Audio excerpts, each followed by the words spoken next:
The hallway buzzed with the restless chatter of students, lockers slamming shut, and footsteps echoing against the tiled floor. In the middle of it all walked Mia, the new transfer girl. Her books pressed tightly against her chest, her head lowered just enough to avoid the stares, but not so much that she seemed weak. She wasn't weak.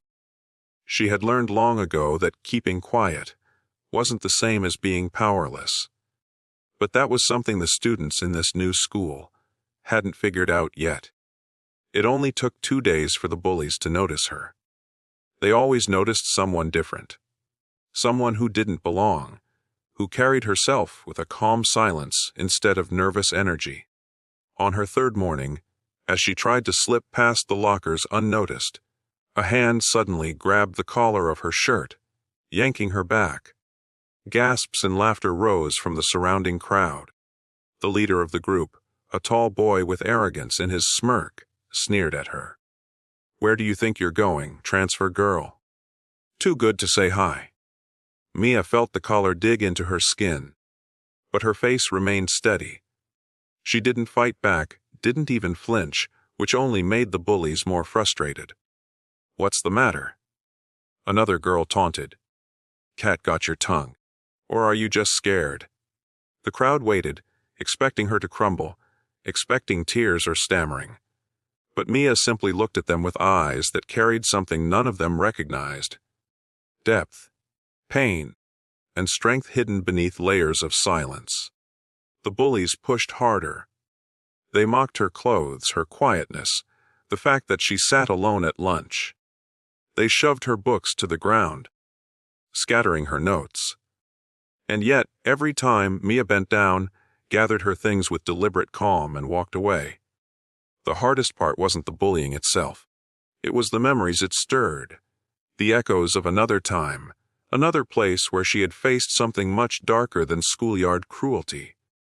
She had faced loss, fear, and challenges that had carved resilience into her soul. What no one at this school knew was that Mia wasn't just a transfer student. She was the daughter of a soldier who had been deployed overseas for years. While her father served, Mia had been forced to grow up faster than most kids. She had cared for her younger brother when her mother worked double shifts. She had learned to cook, to budget, to protect, and to endure long nights waiting for news that sometimes never came.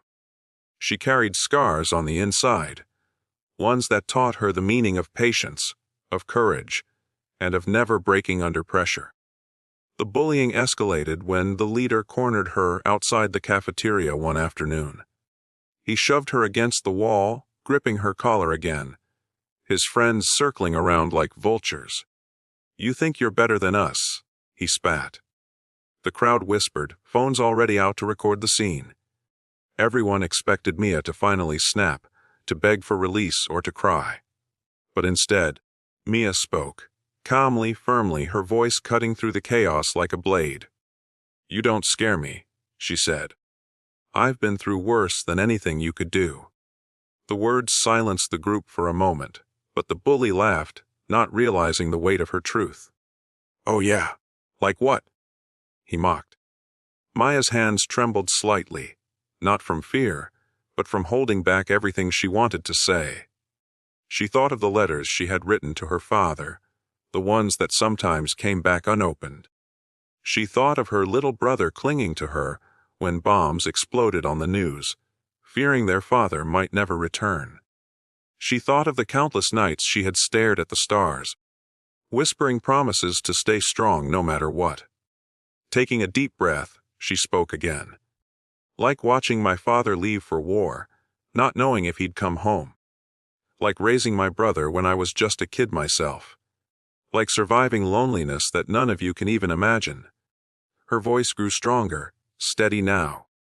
"You think grabbing my collar makes you powerful. It doesn't. It only shows how weak you are." The cafeteria doors swung open then, and a teacher rushed over, breaking up the circle. The bullies scattered, suddenly unsure of themselves, suddenly aware that their prey wasn't prey at all. The crowd buzzed with whispers, not laughter this time, but awe. They had never seen someone stand so calm, so steady in the face of intimidation. Over the next weeks, something shifted. The bullies kept their distance, though their pride wouldn't let them admit why. Other students, however, began to notice Mia differently. Some sat with her at lunch. Some asked about her family, her past. For the first time in years, Maya felt the fragile threads of belonging weaving around her. It didn't erase the pain, but it gave her hope.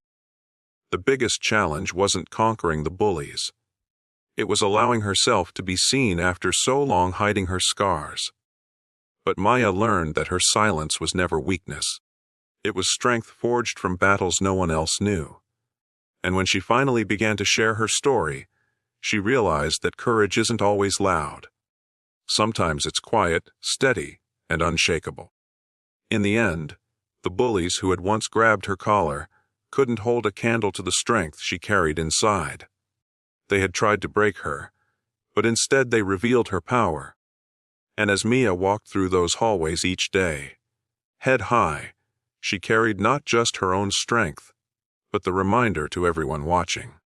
You never know the battles someone else has already fought, and you never underestimate the quiet ones.